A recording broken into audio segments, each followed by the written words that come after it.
Rádio França Internacional, emissões em língua portuguesa, são 17 horas aqui em Paris, 16 em São Tomé e Príncipe, a mesma hora em Angola, 18 em Maputo. Lígia Anjos. São 17 horas em Angola desta terça-feira, 7 de dezembro. Joe Biden reúne-se com Vladimir Putin para acalmar tensões na fronteira da Ucrânia. A China ataca os Estados Unidos por boicotarem os Jogos Olímpicos de Inverno.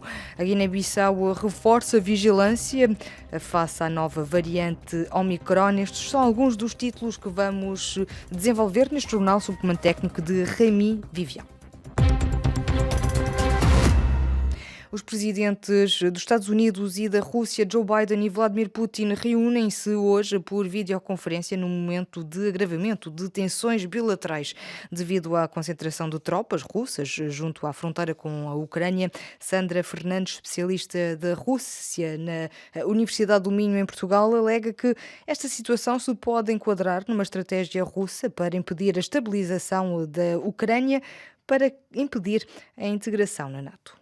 A Ucrânia está, de facto, a haver uma guerra, não é? Ela é uma guerra civil ou uma guerra internacional, dependendo que, não é, se olharmos para o apoio russo não oficial, não é, no território ucraniano, junto dos separatistas das regiões do Donbass e de Luhansk.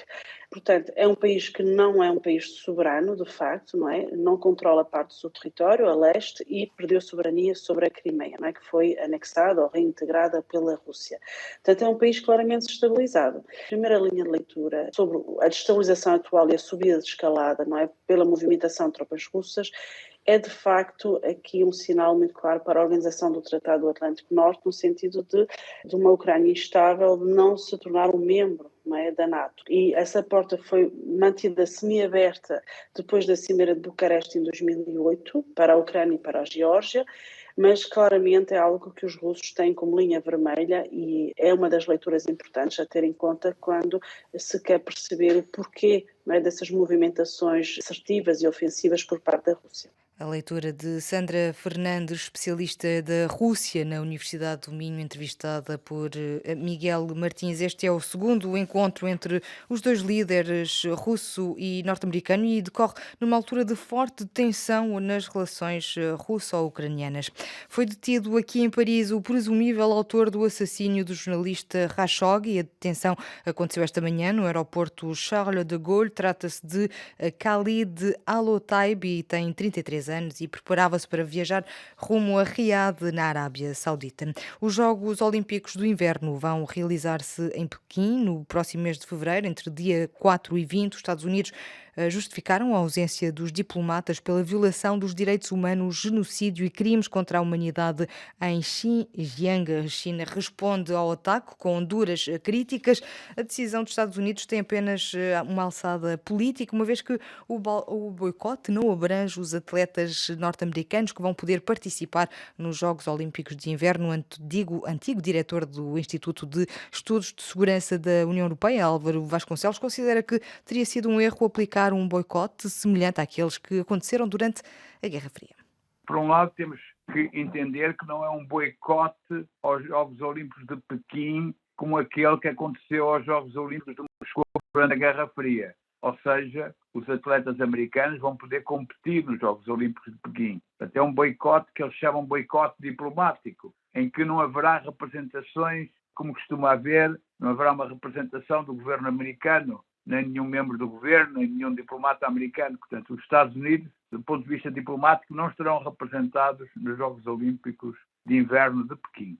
Quer dizer que se tirou as lições do erro que foi o boicote dos Jogos Olímpicos de Moscovo, que não contribuíram em nada para enfraquecer a União Soviética, que era a intenção da altura, e as suas violações dos direitos humanos e a sua política agressiva em vários cantos do mundo, mas sim para a União Soviética aparecer como quem era portadora do ideal olímpico, que organizava os Jogos Olímpicos de qualquer maneira com aqueles que quiseram estar presentes. Álvaro Vasconcelos, antigo diretor do Instituto de Estudos de Segurança na União Europeia, entrevistado por Liliana Henriques. Ele é o nosso convidado. Depois deste jornal, a França levou em conta este boicote diplomático e vai coordenar com os outros países da União Europeia este assunto a nível europeu, anunciou esta tarde o Eliseu.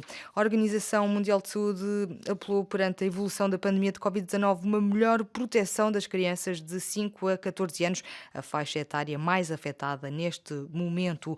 A Espanha aprovou esta terça-feira a vacinação contra a Covid-19 das crianças entre os 5 e 11 anos, que arranca precisamente para a semana, dia 15 de dezembro. A União Europeia não deve aliviar as restrições de viajar para a África do Sul. Os ministros da Saúde europeus estão reunidos esta terça-feira para debater uma estratégia conjunta e para minimizar os efeitos da variante da SARS-CoV-2 Omicron. Maputo 105 FM. De propósito, na Guiné-Bissau, as autoridades estão desde hoje a controlar o uso de máscara obrigatória e o uso do cartão de vacinação. O país procura endurecer o dispositivo de luta contra a Covid-19 para evitar casos desta nova variante Omicron, como nos explica Moussa Balde.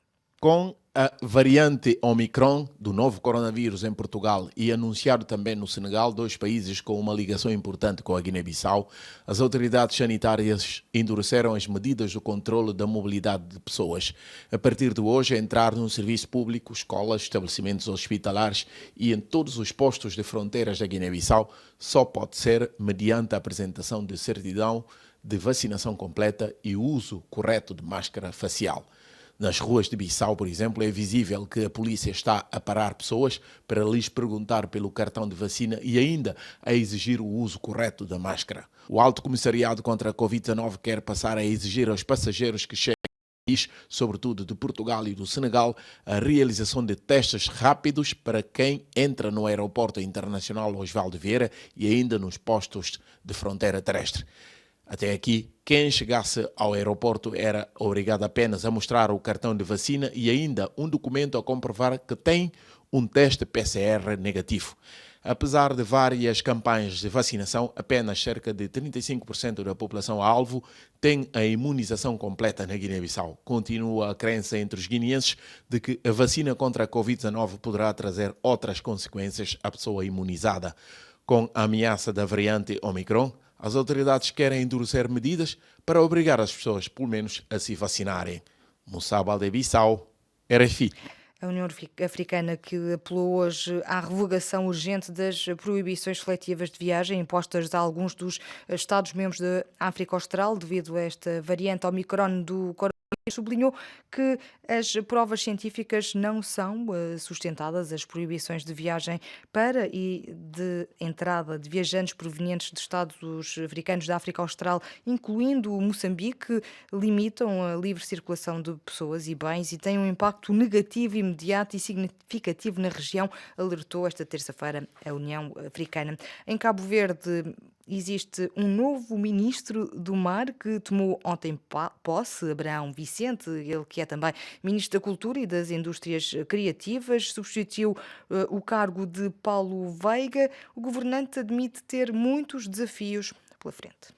Um dos grandes desafios prendem-se essencialmente com aquilo que é implementar a transição das economias marítimas para a economia azul, fazer com que, de facto, os transportes entre ilhas, que a parte técnica está sobre o Ministério do Mar, funcione e a conectividade seja feita com alta qualidade, num plano mais amplo tudo aquilo que é o desenvolvimento da própria economia azul, ou seja, dos transportes dos desportos náuticos à exploração sustentável dos recursos marinhos, marítimos existentes em Cabo Verde. Há um leque enorme de desafio que tem a ver com a própria regulação do setor e a implementação do próprio Ministério do Mar na ilha de São Vicente, fazendo com que os recursos sejam sustentáveis e, de facto, a nossa frota pesqueira tenha maior capacidade de pesca. O grande desafio da renegociação ou da implementação daquilo que são as exigências do acordo com a União Europeia, no sentido de dotarmos Cabo Verde de uma frota maior com bandeira cabo-verdiana e fazer com que a nossa indústria pesqueira de facto tenha presença naquilo que são as exportações para o exterior. O novo ministro do Mar, Abraão Vicente, também ministro da Cultura e das Indústrias Criativas, aqui a admitir ter muitos desafios pela frente, nomeadamente quanto a questões de estratégia do transporte interilhas, um ministério que passa a ter residência no Barlavento, na ilha de São Vicente, num registro recolhido pela agência de notícias portuguesa Lusa.